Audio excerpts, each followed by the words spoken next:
guys, Crazy Carl here, trying to show you a little bit about this new game RUSE coming out June 3rd in its open public beta phase right now. I'm going to show you first a little bit about my RUSE, which shows your options in your gamer profile. Here you can see a summary of your skills, your achievements, your statistics, which nation you like to play with best, what is your best RUSE, your favorite unit, etc. and so forth. It also tells you the rankings on your championship ladders, 1v1, 2v2, 3v3, and 4v4 is going to be available as well. Right now in the beta there's available battles and multiplayer. The battles is against an AI, and I'd much rather play against someone who breathes. So we're going to go actually try to find a match, 1v1, and happen to find a player who wants to play with Britain. So I'm going to go with Italy, and a little bit about the nations. UK is great with air units. Italy has cheap units to build and also very fast units. So Italy is a good faction to or nation to sort of rush with at the very beginning of the game. One way that you can do this rush is what we call a proto rush, where you build a prototype base early on in the game as opposed to later on in the game. First thing first, I'm gonna put a supply depot to start getting resources, and then put a camouflage net over my base. That hides my building so that my opponent can't see what I'm building. On the other side, here's what it looks like if he doesn't camouflage his buildings. I can tell that all he has right now is a headquarters and a couple of supply depots.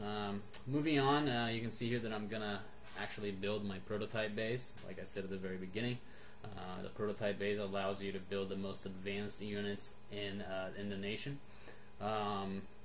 Different nations have different advanced units. Italy has some good anti-tank, anti-air, some pretty good tanks, and some really kick-ass flamethrower tanks that do great against infantry.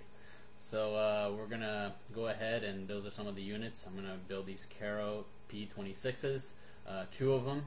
And the reason why Italy is good to do the prototype rush, aside from the fact that they're fast so that you can get to their base quick, is also because their units are so cheap. Prototype units are usually expensive, and as you can tell, these are around $25 each, which is not bad at all. I'm also building an armor base. Just like in any real-time strategy game, in RUSE you must have eyes in order to be effective. I am building an armor base so I can build an armor recon and get eyes on my enemies so that I can send the right units at them. You can see my 2 P26s heading out to cause some damage. On the top left, you're gonna see actually here you're gonna see me putting some radio silence in the middle of the map that will hide my units, which will allow me to rush them without being detected.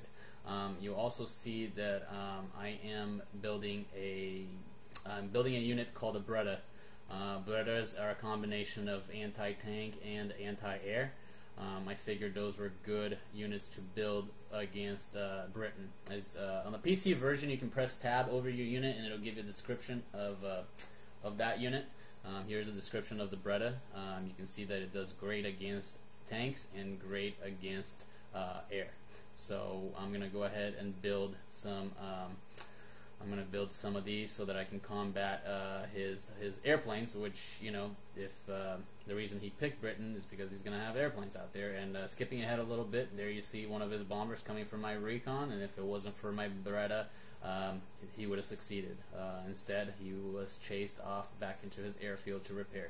In the meantime, my P26s are pushing into his base, messing up some of the light tanks that they sent against me. They didn't have eyes on me, so they didn't know what I was rushing them with. When they saw that they were advanced jumbo tanks, that's when people crap their pants. So as you can see here, with 2 tanks, I'm pretty much tearing up the house in his base, pretty much taking on every single unit he brings out, as well as destroying some of his buildings in the meantime, whenever I have a chance. On the bottom left there you can see my Breda going after his airplane as well. Quick note here on the top left, you see where I just clicked. That's the RUSEs. I'm about to put fanaticism on my tanks. Fanaticism puts that flame above your units, which means that when your units begin being attacked, they will not retreat, which is an aspect of this game. Once your units start being attacked, they begin to retreat, which is not good for a rush. On the other side of that, you can also put terror on the enemy units, which causes them to flee faster. As you can tell, I'm putting fanaticism on top of on that region as well, so that I can keep pushing into him. Right next to the RUSE button at the top left, there's also how much money you have. In the middle top there is which RUSEs you have active. Here you're seeing a little bit later, after I've already been pushed out of his base, and I am doing some heavy infantry research. That's what you see there with the ×1. I started doing heavy infantry research, so instead of building light infantry, I'll build heavy infantry. It is more than worth it. Right here, I'm actually going to build a heavy infantry and send them into a city so they can hide and set up an ambush. Cities are the best hiding place for infantry. Not even a recon unit will find those units inside of a city. You can hide units such as recon and infantry inside of woods. Here, what I'm actually doing is showing a little bit of the RUSEs. Decryption, radio silence, camo net, espionage, fake tank assault, fake air assault, fake offensive, which is just random unit types. You can also put down a couple decoy buildings such as airfields, barracks, AA bays, and unarmored bays. So just things that you can do to play around. The reverted intel is one that I haven't quite grasped, but I have a feeling in the future I'm going to be using it a lot. What I did here is build an airfield, and I'm sending an air recon unit out to check out what he's flanking me with there on the right side. As you can tell, my air unit is going to get close enough for me to see that those units are heavy tanks.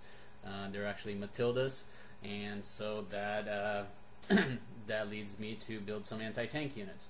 I already had some, but I just built a little bit more. As you can see there, he's trying to flank my left, trying to flank my right. He's just kind of pushing on me right now. What you don't know is that those units on the left are actually decoy units. It's a fake tank assault. So as soon as I find that out, I focus on the units that are attacking me dead on there in the middle. I actually just set those bunkers right there. Those are anti-tank bunkers. So as you see, I'm retreating my tanks into the anti-tanks so that those tanks get raped. Here what you see me do is actually a mistake. I was about to put camouflage net on top of those bunkers so that they wouldn't be able to see it. I hesitated for too long. What happens? His bomber comes and bombs the hell out of one of my bunkers. I was 1 second too late. If I would have gotten that camouflage net 1 second earlier, he wouldn't have been able to bomb that bunker. But anyway, I got another bunker right there. He gets destroyed. This is a little bit later after his push. I counterattack and pretty much take him out. He's pretty much surrendering at this point, so I'm going to be a good gamer and tell him good game and try to get him recruited to come check out www.battlestrats.com so he can become part of the community. He wasn't a very good player. He was a UK player to just spam units, spam some air units and tanks. Otherwise he could have messed me up. But I'm sure we can work with him if he feels like sending me a friend request. But anyway, as you see here, he surrendered. He got a total victory. You won't be judged just on wins, losses. There will be total victories, major victories, minor victories, and draws. The same thing is true for losses. So you won't be just ranked on win, losses, but what kind and what the depth of your win and your loss. Afterwards, you can see your kills and your losses and compare stats. Anyway, guys, that's about it. Thanks for checking out my video. It is my first, so don't go too rough on me. And hope you guys enjoyed it. I definitely hope to see you out there in the battlefield.